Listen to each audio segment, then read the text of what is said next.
العربية هو tissu هو نسيج ضام. Tissu conjonctif est un tissu d'emballage et remplissage des organes.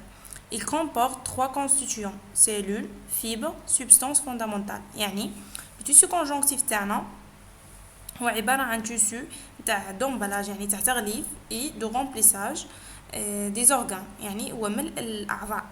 Il comporte trois constituants: les cellules يتكون من خلايا، من لي فيبر الالياف، ويتكون من سبستانس فوندامونتال ماده اساسيه. دونك لهنا عندنا واحد الفكره برك، هو انه سبستانس فوندامونتال بلس فيبر تعطينا ماتريس اكسترا سيلولار، يعني فيبر وسبستانس فوندامونتال تمدلنا لا ماتريس اكسترا سيلولار. الان راح ننتقلوا لي فونكسيون تاع لو تيسو كونجونكتيف. اول فونكسيون هي لا نوتريسيون. لهنا حبيت ندير لي سيمبول هذو باش يعني توضح الفكرة أكثر، بس لأنه الذاكرة البصرية تكون سهلة التذكر أكثر من الذاكرة السمعية.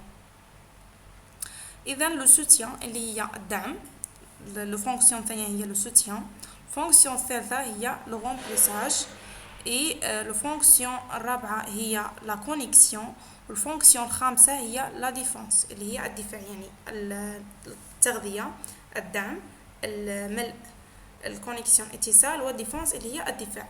يعني مش بعيدة طول على الوظيفة تاع الابيثيليوم اللي هي تاع لا سيكوريتي ولا لا ديفون ولا بروتيكسيون عفوا، يعني بريسك نفسها. ديفونس يعني الدفاع ولا بروتيكسيون هي حماية، بريسك يعني المعاني قريبة.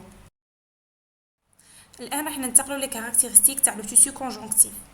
الآن أول كريتير هي نو ريبوز جامي سور اللامبازال، على عكس ليبيثيليوم. قلنا انه ليبيثيليوم ديما يرتكز على اللامبازال، لهنا نو ريبوز جامي سور اللامبازال. لهنا نحاول نشرح لي كريتير تاع لو تيسو كونجونكتيف وفي نفس الوقت نستذكروا لي كريتير تاع لو تيسو ابيثيليوم. العنصر الثاني هي لي سيلول سيباري لي زون اوتر، على عكس ليبيثيليوم اللي قلنا انه لي سيلول ليي لي زون اوتر. من بعد عندي تيسو انيرفي، كيما تلاحظوا كاين لينار وفاسكولاريزي، على عكس ليبيثيليوم اللي ماهوش انيرفي.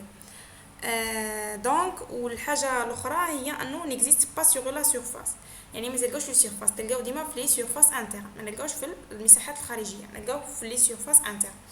دونك حابه نوضح لها واحد المعلومه برك، ديما ليبيثيليوم لي تيسو ابيثيليال، دوكا باغ اكزومبل لهنا عندنا تيسو ابيثيليال، لهنا لتحت ديما نلقاو تيسو كونجونكتيف باهي يتغذى منه بور لا نوتريسيون بويسك فاسكولاريزي وانيرفي، يعني ليبيثيليوم تاعنا ما فيش لي نير وما فيش لي فيسو، لهنا هذا يتغذى منه، هذا كونجونكتيف وهذا ابيثيليوم، ديما نلقاو هذه النقطه.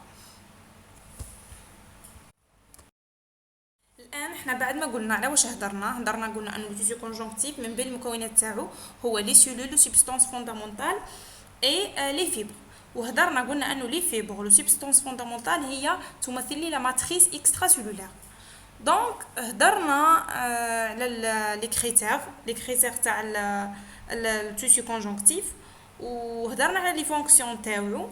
دوكا احنا بعد ما قلنا انه لي فيبر لو سبستانس فوندامونتال تشكل لي لا ماتريس اكسترا سيلولار، دوكا حنهضر على الانواع تاع لي سيلول اللي كاينه في التيسو كونجونكتيف.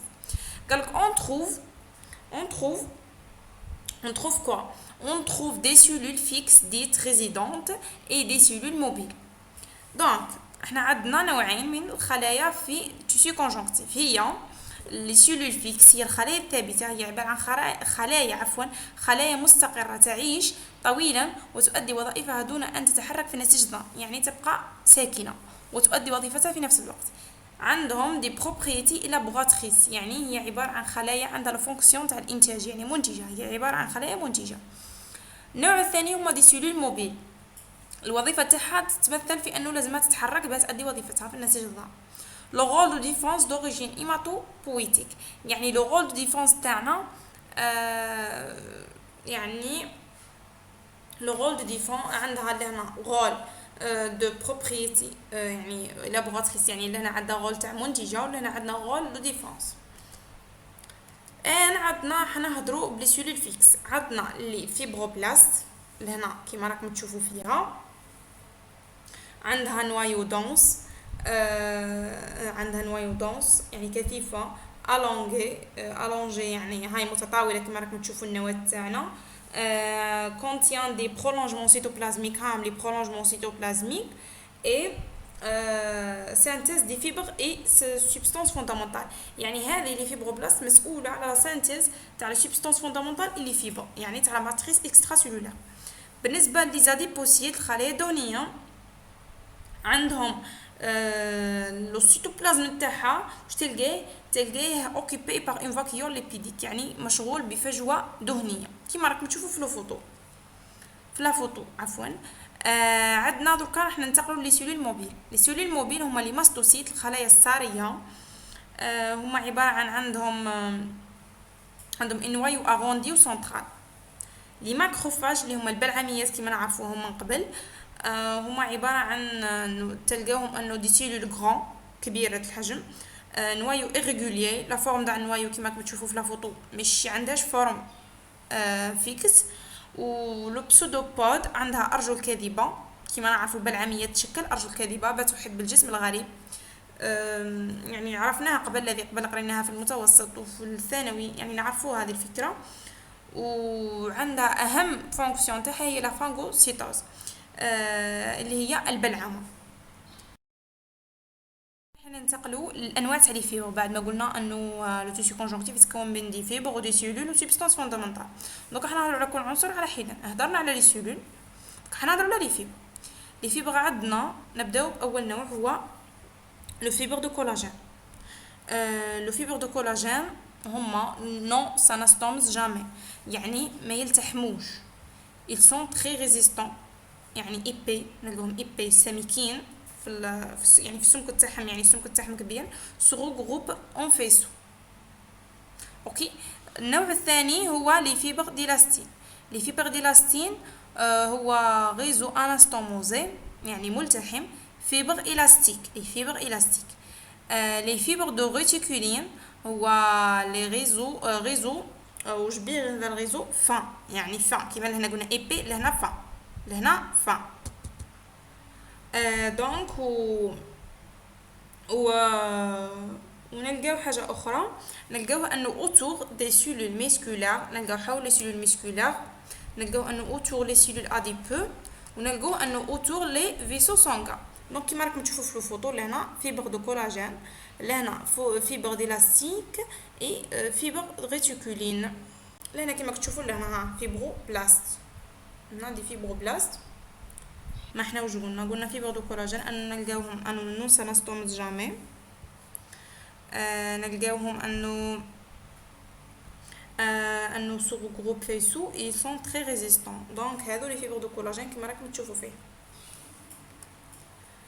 النوع الثاني دو ريتيكولين، فيبر دو ريتيكولين هاهم كيما راكم تشوفوا اوسي. عاودوا شوفوا لي كاركتيرستيك وانتوما تشوفوا لي فوتو. اي لهنا سي فيبر إلاستين، لي فيبر إلاستين سي سا فيبر ديلاستين. هذه هي. الان راح ننتقلوا لا ماتريس اكسترا سيلولار اللي هي عباره عن مصطلح كنا شرحناه من قبل، اللي هو عباره عن يجمع مكونين ومكونات النتيجه دام هما لي فيبر و سبستانس فوندامونتال. دونك هذه نسولينيهم بعد تفهموا بيان. اذا لو سبستانس فوندامونتال لي فيبر ما كنا شرحناهم وقلنا انه فيهم 3 انواع دو كولاجين وديلاستين ودو ريتيكولين.